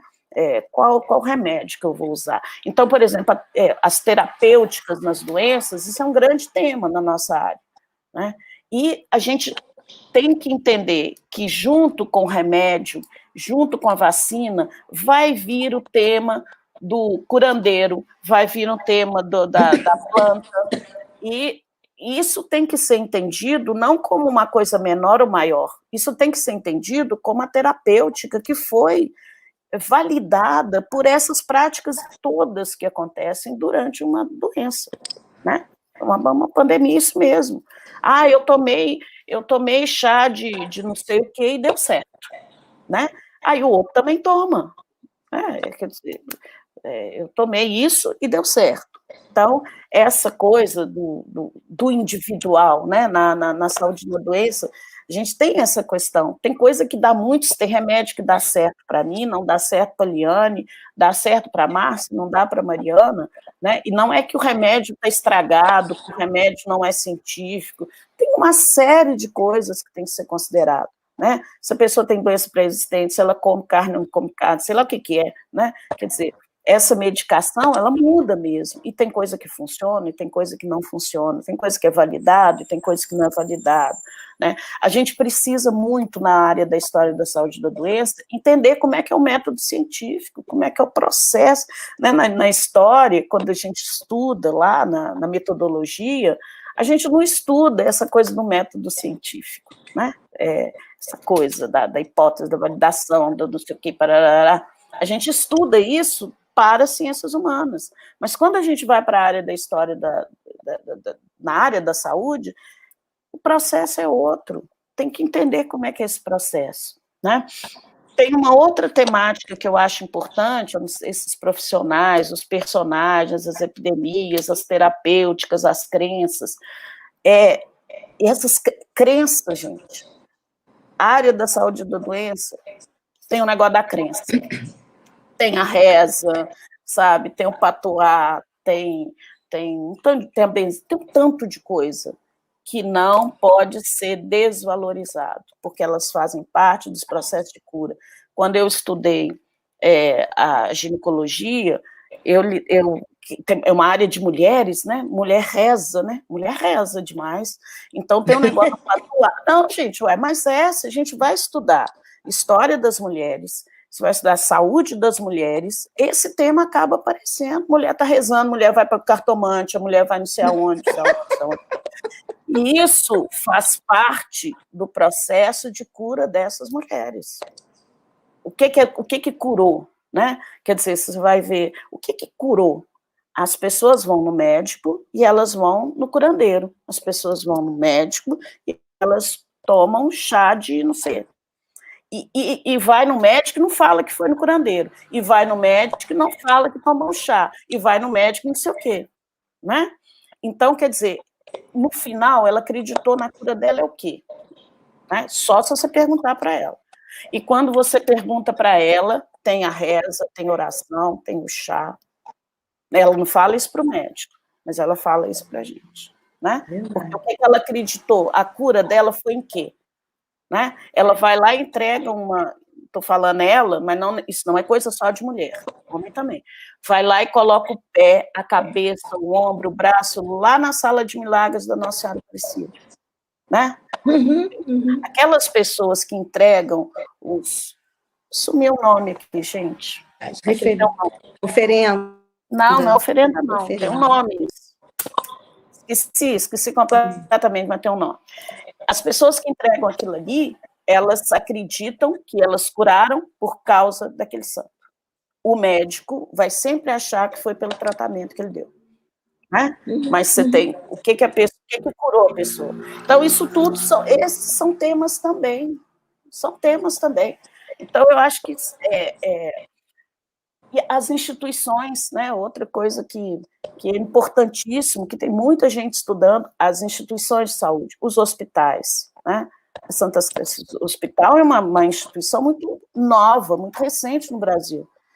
A gente tem coisas que se chamam hospital, mas esse hospital que a gente conhece, ele é final do 19, começo do 20 aqui no Brasil. Então, é uma instituição recente. Então, com essa dificuldade que eu estou falando para vocês, eles jogam a documentação fora quando precisam de espaço. Então, fazer uma história de hospital é penoso, né? Instituições que não existem mais, como os sanatórios para tuberculosos, os leprosários, né? Quer dizer, instituições enormes que abrigaram muitas pessoas. Aqui em Belo Horizonte, eu tenho um hospital que é o Júlia Kubitschek, ele tinha 1.000 leitos para tuberculose. 1.000 leitos para tuberculose. E não era o único sanatório de Belo Horizonte, tinham vários sanatórios em Belo Horizonte, porque a cidade era considerada de clima adequado. Hoje a gente não leva mais isso em consideração, né? O clima para tratar a tuberculose, mas era a terapêutica. Então, Petrópolis, Campos do Jordão, Belo Horizonte, são cidades que se configuraram como cidades sanatórios, né? Então, tem muita coisa para estudar. Eu posso ficar aqui a tarde inteira falando da possibilidade temática, né, dessa área, porque é absolutamente nova. Educação e saúde, a Liane trabalha com educação, né? O tanto que saúde e educação são campos próximos e muitas vezes não é só próximo, né? São casados, né? São casados, eles vivem juntos, maritalmente. Né? Eu trabalho na enfermagem, hoje de manhã eu dei aula, minha disciplina é educação e saúde, né? Então, você trabalha essa questão, são campos que estão agarrados. Então, a saúde é um tema que realmente precisa... Eu acho que a pandemia abriu mais para os historiadores essa possibilidade de pesquisar nessa área, mas mais do que... Eu acho que pode vir quantos quiser, porque o que não falta é tema, sabe? O que não falta é tema, né? Você pode... Eu tenho um trabalho da Maria Isilda Matos, né, que eu amo, que é do alcoolismo, que chama O Meu Lar é um Botequim, em cima de músicas, né? Então, quer dizer... né? As pessoas podem trabalhar só com músicas que falam do alcoolismo. A Maria Isilda não é uma pesquisadora de história da saúde da doença, mas é isso que eu falei com você, muita gente trabalhou isso espalhado por aí, né? E a gente agora fica juntando os pintinhos, né, de badar, porque aí você fala que você tem um campo, né? Falei demais de novo. Eu fiz um subtítulo na tese, quando eu estudei trabalho docente, falando um pouquinho das doenças dos professores. Sim.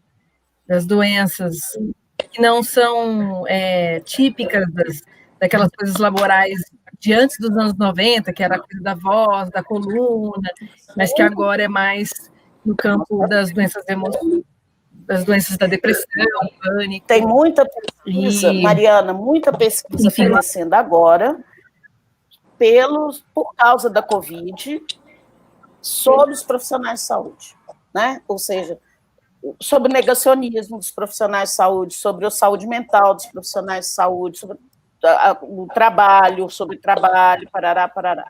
Então, esse é um campo realmente que está crescendo muito por causa da Covid.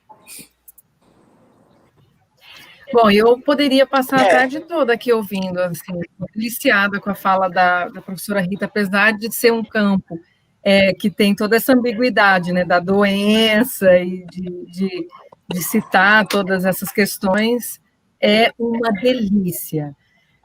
Mas a gente já está com 1h24 de live, e hoje também a professora Márcia, hoje a Márcia vai encerrar a conferência, vai fazer a conferência de encerramento no Rio, né, Márcia, daqui a pouquinho, né?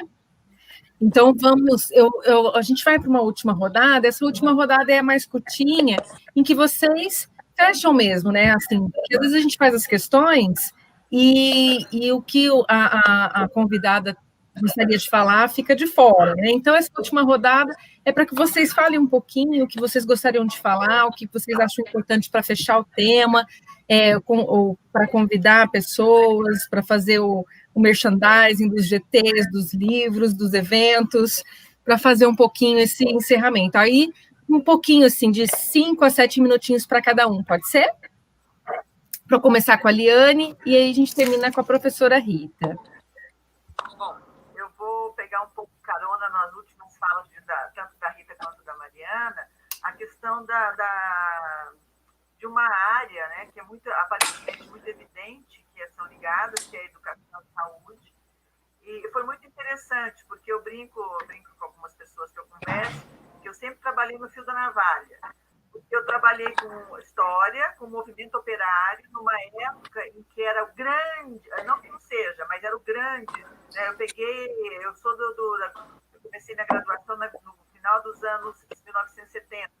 Então, 70, 80, a gente tem na Unicamp e em outras universidades uma leitura dos departamentos de história, além de outros autores, uma leitura do Edward Thompson, uma perspectiva do mundo do trabalho.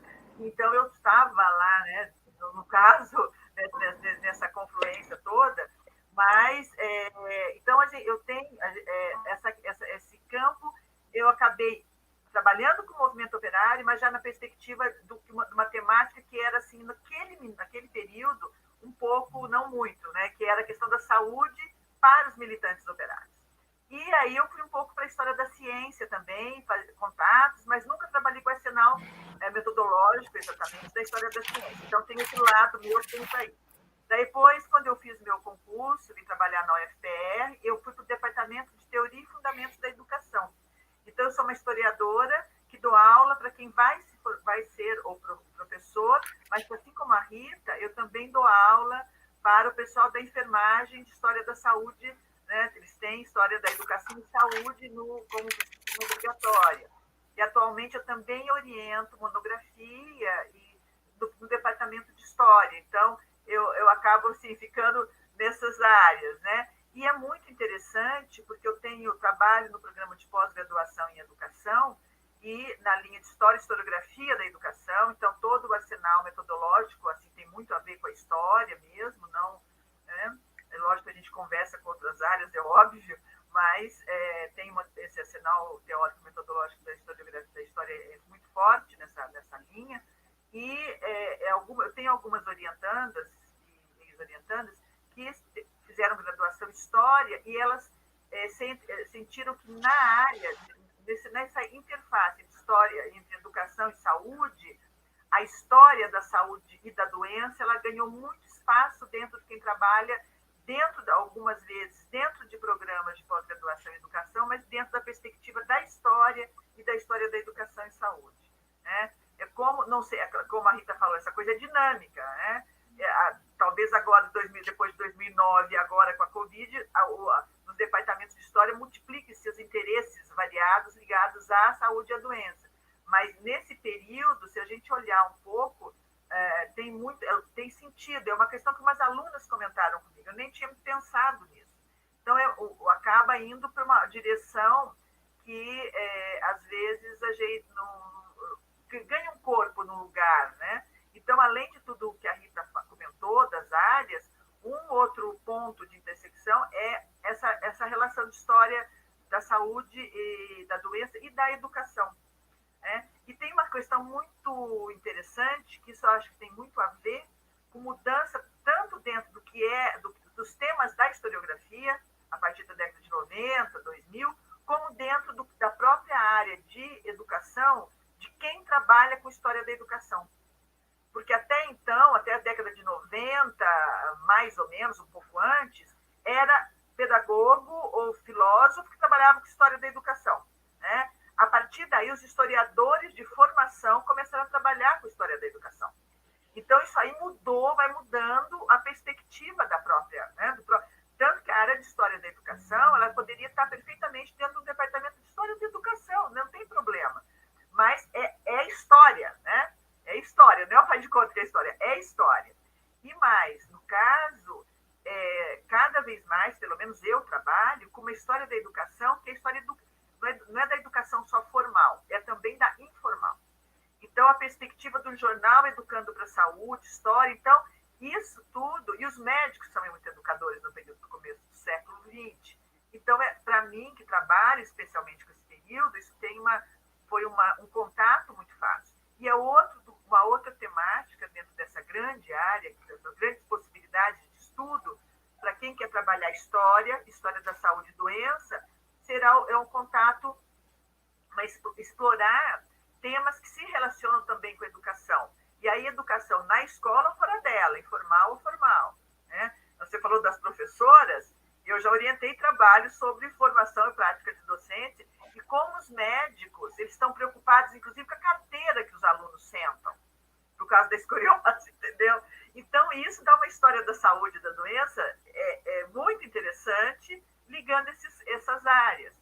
Então, é mais um convite aí para quem está interessado em história da saúde e da doença, historiador ou de formação, ou está se iniciando na área de formação como da teórico-metodológica da história, que é mais um lado aí, uma perspectiva que tem uma possibilidades muito grande de fazer essa combinação de temática, de pesquisa, e que é bem generosa e acolher, né, várias pessoas de várias formações, inclusive, e que é importante, eu acho interessante.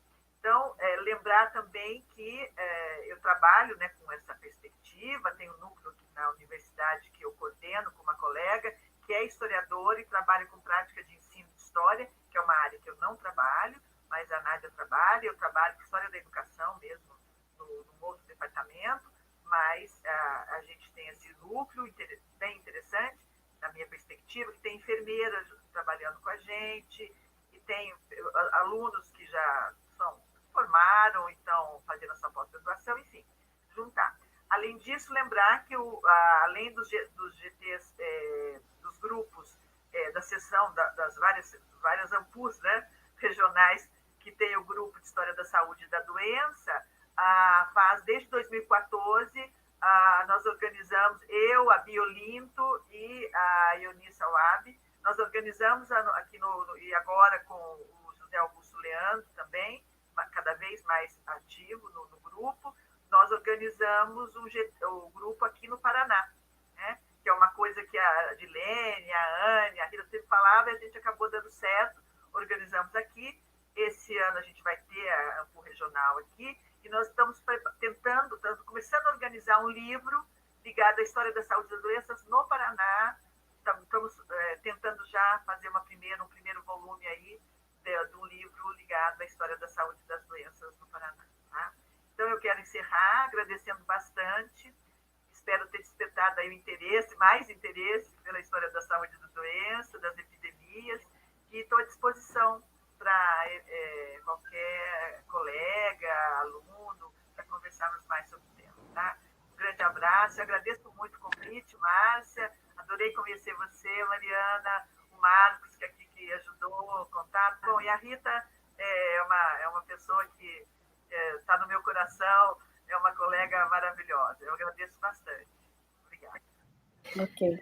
A gente que agradece, Liane, e eu queria pedir que, inclusive, como a gente acaba não tendo um olhar sincrônico para o que estão perguntando a todo momento, né? Seja no YouTube, seja no Facebook, daqui a alguns dias ou algum tempinho você puder ir lá para responder se tiver, porque às vezes aparece mesmo pessoas interessadas e as pessoas usam os nossos canais e perguntam. Então, quando tiver um tempinho, dá uma olhadinha se tem também alguma pergunta que você possa contribuir de alguma forma, professora, porque você já contribuiu enormemente, assim, estimulou a todas e todos. Eu mesmo fiquei muito estimulada, muito sensível, muito sensibilizada ao tema. E para a gente não... Desculpa, só para me encerrar, já que você está colocando esses termos, eu já brinquei com a Mariana e com a Márcia, e a Rita me conhece, eu sou uma pessoa um pouco... não tenho, assim, muitos meios eletrônicos. Verdade. Para dizer o mínimo. Então, eu não tenho Facebook, eu não sou uma pessoa que trabalha muito... não tenho muitas mídias sociais. Então, se for esse caso, eu vou tentar acessar alguma coisa, ou manda um e-mail para mim, as meninas aí, eu estou chamando de menina, já está no afeto, já, Mariana. Nesse sentido, tá? Passa para mim, eu vou ter maior prazer que se você... Farei isso, Liane, eu farei isso. E justamente isso que a Márcia criou do Ampul em Prosa, é justamente isso. Eu tenho sempre terminado o Ampul em Prosa falando um pouco isso. Como é que a gente, em alguns momentos, a gente cria um lugar de afeto aqui entre as pessoas que conversando, porque é sempre realmente um momento de muita empatia. Eu vou pedir para a Rita, então, encerrar também, e depois eu peço para a Márcia fazer a fala final, afinal, hoje é o último dia do Ampul em Prosa, e aí vou pedir para a Rita fazer rapidinho o encerramento dela também de 5 minutos, para a gente ficar só babando de vontade de estudar a história da saúde e da doença. Bom, eu sou professora da UFMG, eu sou ligada a 2 programas de pós-graduação, um programa de pós-graduação da enfermagem, que eu oriento, né, a pós-graduação, e a gente trabalha com história da enfermagem, mas atualmente eu trabalho muito com essa coisa com gênero também, né, já que eu venho dessa coisa de história das mulheres, da ginecologia, mas trabalho lá com a questão da profissão, da saúde, e eu sou professora do programa de pós-graduação em História da UFMG.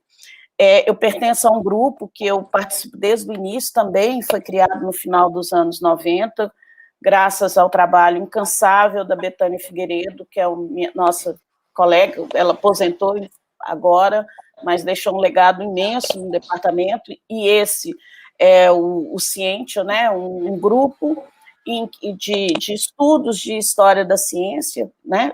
E a gente é do núcleo, dentro do grupo de história da ciência, eu sou do núcleo da história da saúde. Eu, a Anne, né? A Anne agora está na UFOP, mas ainda participa, né, do Ciência. Então, a gente tem tanto a possibilidade de mestrado e doutorado na área da saúde, na UFOP, quanto na UFMG, né, comigo. Também tem uma outra professora, que é a Ana Carolina Vimiero, que também trabalha com a área da saúde. Ela vai oferecer agora na graduação História da Microbiologia, e eu vou oferecer na pós-graduação, junto com a Anne, História das Doenças, né? Além disso, a grande nave-mãe é a Casa de Oswaldo Cruz, no Rio de Janeiro, porque você tem não só o programa de mestrado e doutorado, mas existe também uma área de arquivo, de documentação imensa, um delírio, sabe? Você chega lá e tem de tudo. Então, eu acho e eles têm um programa de mestrado e doutorado também, uma área muito importante do estudo da história da saúde e da doença. A gente tem parceiros, né, no Ceará, igual a Zilda Lima, que também orienta. Aí tem um tanto, né, gente? Eu vou, se eu começar a citar todo mundo, eu vou incorrer em erros. Então, basta dizer que a gente tem, né, tem no Espírito Santo, né, esse núcleo que cediu o colóquio, tem em Goiás, tem, assim, a nossa... nós temos agora, no final de novembro, o encontro na Sociedade de História da Ciência, que no nosso GT vai acontecer, vai ser tudo virtual, então quem quiser se candidatar, não, como é que fala? Se inscrever, né, como ouvinte, também pode participar. Então a gente tem no final de... seria na Unirio, agora é na rede, e também teremos no dia 1, 2 e 3 o colóquio de História das Doenças lá no no Espírito Santo, que também vai ser virtual. E nós temos no Facebook, eu estou no Facebook como Rita de Cássia Marques, e tem o nosso GT também no Facebook, que chama GT de História da Saúde e das Doenças, onde as coisas estão lá sendo publicadas. A gente tem um site que está um pouco desatualizado, precisa, mas é sempre um investimento muito grande, né? Refazer a página, mas existe a página www.gt de História da Saúde e das Doenças. Existe a Biblioteca Virtual da Saúde, que dentro da Biblioteca Virtual da Saúde existe, né, o item História das Doenças. Então, assim, se começar a procurar, vai achar muita coisa, porque é um campo que tem muita atividade, sabe? Eu acho que a gente é bem ativo, e tem também essa participação em outros eventos, né? Eventos de outras áreas que chamam a gente para falar, e eu acho que é um ótimo caminho para os historiadores, sabe? Eu entrei nesse campo de gaiato no navio, porque eu achei interessante estudar bioquímica. Eu hoje sou professora na escola de enfermagem, né? Eu acho que essa coisa do campo, o historiador, ele tem uma possibilidade de trabalho imensa, precisa de historiador em todo lugar, né? Então, eu acho que isso é muito importante, que a gente não tenha medo de buscar os novos temas, não tenha medo de procurar. Você é um historiador? Né? Você vai com as suas armas, mas armas eu não gosto de falar nem a palavra para não falar que eu sou de alguma área. Mas, assim, eu acho que a gente tem uma bagagem, né, da formação lá na história, mas que não pode ter medo desses outros campos, né? Porque, como dizia aquela coleçãozinha lá dos anos 80 que a gente estudava, tudo é história, né? Eu tenho um tanto de livrinho, não sei se isso é coisa de velho, né, gente? Mas vocês lembram dos livrinhos, tudo é história. E eu tinha um tanto de livrinho daquele, porque para mim tudo é história, né? A gente é ser histórico, mergulhado na história, e a história da saúde é uma história absolutamente fascinante, né? Eu estou nesse campo e não saio mais. Tá bom? E eu queria, então, agradecer, viu, Mariana e Márcia, pelo convite, pela oportunidade da gente poder divulgar, né, essa área, os livros que a Dilene, olha os livros, né, os colóquios, porque eu acho importante a gente ter uma produção e é legal falar. Tá bom? Agradeço muito pelo convite e podem me procurar por aí, Rita de Cássia Marques, não é difícil de achar, não. Tá bom? Muito obrigada. Estamos absolutamente convencidos. Eu vou pedir para você encerrar essa mesa realmente. Sei lá, eu estou tão feliz com a mesa, deu tão certo, que às vezes você não tem nada para falar, né? Aí eu já sei que daqui a pouco uma amiga vai ligar e falar: você falou que você teve depressão pós-parto. Eu disse: qual o problema? As pessoas são partes da doença, né? É muito importante que se fale, para as mulheres em especial, que existe um campo para que as pessoas se libertem desse aprisionamento, de não poder falar que teve uma doença X ou Y, coisa mais absurda, todo mundo fala baixinho, fulano está com doença tal, parece que o cara pegou alguma coisa que você nunca mais vai poder falar com ele. Então, acho que a gente tem um preconceito em relação à doença, que talvez seja uma das coisas mais dramáticas da humanidade mesmo, né? de não lidar com aquilo como parte da nossa própria vida. E só para fechar, para lembrar uma coisa que eu adoro contar, é que a minha filha caçula tinha asma, e o médico mandando uma porção de remédio, eu sei que eu comprei mesmo, foi um jabuti, e o jabuti deu certo, a minha filha deixou de ter asma, e o médico falava: mas, Márcia, você é uma pessoa tão inteligente, tão formada, eu não quero saber se me disseram que o jabuti cura a asma, vai ter um jabuti lá em casa. E teve, curou. Então, eu acho isso fascinante, né? Essa capacidade de a gente poder aceitar o que é inexplicável, né? Beijos para todas, adorei demais. Depois eu quero conversar com vocês pessoalmente, espero que um dia, em breve. Tá bom. Tá okay. bom? Beijinho para vocês, tá? Muito obrigada mais uma vez. Obrigada, gente. Amém.